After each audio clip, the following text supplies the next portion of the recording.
If you ever worry that anger or being angry makes you a bad person, that it means that there's something wrong with you, in this video we're going to explore really how to deeply connect with anger, understand it as an important messenger, and I'm going to give you some tools of how to relate to your anger in a way that doesn't take over the system or result in ruining relationships or objects or turning into violence.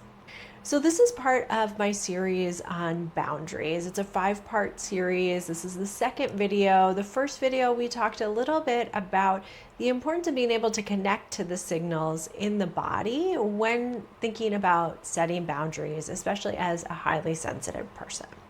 So one of the most important signals we need to learn to listen to and understand when we're talking about boundaries is anger.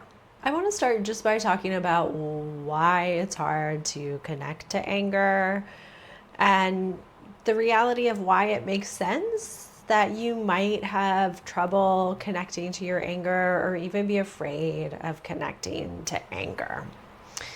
I think often when, especially if you feel things really deeply, anger is this intense experience. It can flood the whole system. So just on a sensory level, it can be really overwhelming. And especially if you grew up in a household where there was a lot of anger, you learned that it was unsafe to be around anger. Just on a sensation level, it can feel really overwhelming. If there's this fear of connecting to anger, it's often because there's some level of abuse or oppression that you've experienced or you've seen happen. So often we label certain groups of people as angry when they're just speaking up for their rights, when they're speaking up against injustice. And I think this is true, obviously, when we're talking about race and we're talking about gender. There's a way that women in particular really get talked out of their anger, labeled as neurotic, as overreacting, or that there's something wrong with being angry. And especially when that anger is a direct conflict with someone who wants to assert power over you. And so that's often we get these narratives about anger that there's something wrong with you for being angry, when really it's a deep sign that something is wrong and you are trying to protect yourself, protect other people. And then I think there is the piece of growing up in a household or around people who anger often equated to violence, and that doesn't necessarily have to mean physical violence, but it could mean verbal aggression, putting people down, this unhinged anger that can be really destructive. So if that's the model of anger you've seen, it makes sense that there is a distancing you want to do from your own anger because you don't want to harm people like you've seen other people be harmed. So all of that to say that it is really normal that we have weird relationships with anger and that it might be hard for you to connect to anger. And it's really important to understand how anger is a messenger. It's giving you information that is really important for you to listen to.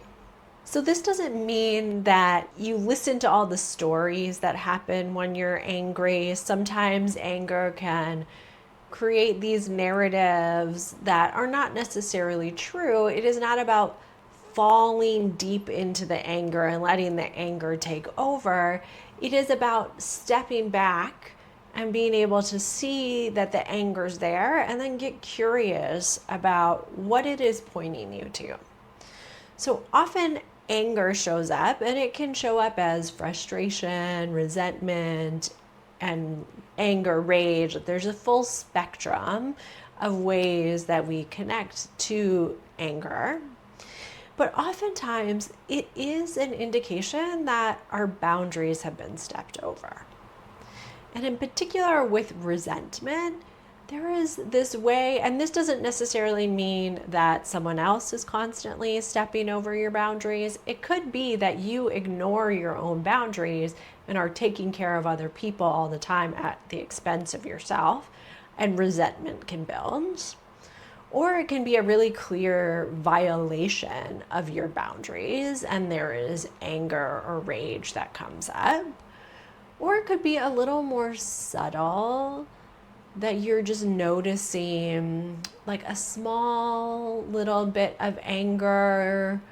And that's the first sign that there might be something happening with your boundaries. Someone's treating you in a way that doesn't feel right, or is asking you to do something you don't really have the capacity for.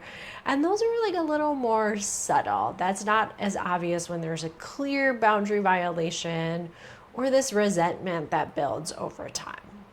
And anger is such an important thing to connect to when we're talking about oppression, systems that are causing harm, people that are being harmed, people who are being dehumanized or treated inhumanely.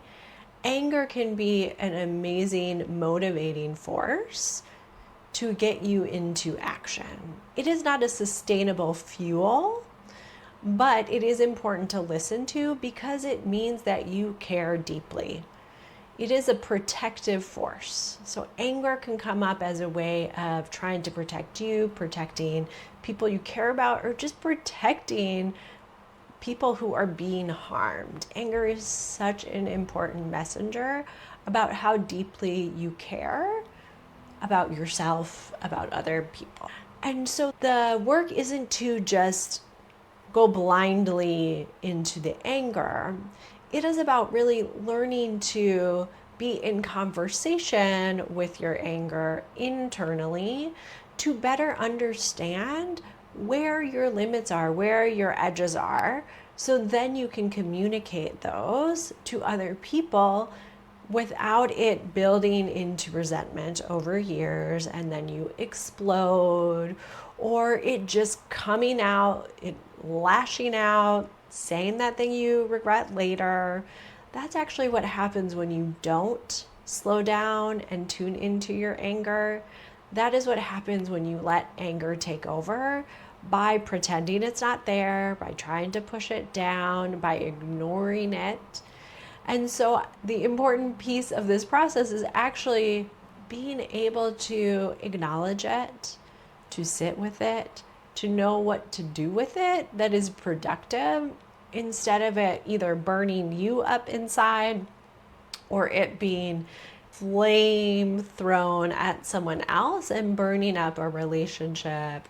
So this is where we get into a little bit of a practice, which is just a way to help connect into anger. So it's one thing to do this intellectually, but that doesn't help to really shift the experience you have of your own anger. So I'm going to lead you through a little practice if you want to try with me. It's just going to be a few minutes, but it's something you can do when the anger comes up. And if the anger is really big, sometimes that might mean that you need to be moving, releasing it, writing it out, expressing it. But we're going to practice with anger when it's not a 10, maybe something that is a 2 to 3 level of anger, just because it's easier to start there, to do this practice. And then as you practice more and more, it gets easier to be with the more intense emotion as well.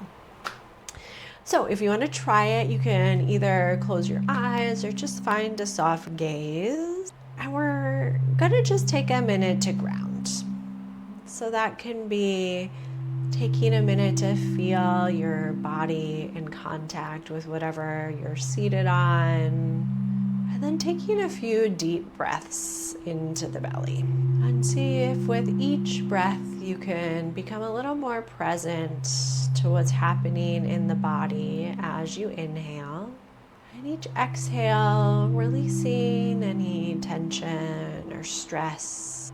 And noticing if you're holding tension in your jaw or your shoulders are way up towards your ears, and letting that relax and drop. And then taking a minute to think of a situation or experience that is a 2, a 3 level of anger or frustration, and just take a minute to really bring it into your body, into your experience. Let yourself feel that 2 or 3 anger, and just take a minute to let it land in the body, noticing where it lives in the body. Where do you feel sensations? And we're going for more of a felt sense here, less of a analysis. So just noticing where it is, getting curious. We don't need to understand why it is there. Noticing the temperature, if there's a heat or a cooling associated with it. And then imagine wherever you experience those sensations that there is a balloon that is blowing up around the sensations. So you can still see them, you can still experience them, but you're just creating a little more space for them to be there. Letting them move or shift or stay the same if that's what they want to do. And you can go back to the breath if that's helpful, to deepen the breath and just again dropping into the sensations, noticing again where they are, if they've shifted at all. And then from here, I'm going to invite you to check in with the sensations if there's something they want you to know. And we really want to do this from the body up. We're not trying to have the mind jump in and give a whole story. Just asking the sensations if there's anything they want you to know. And just letting the response come. It could be in the form of words or a feeling or images. And you can stay with that as long as you like.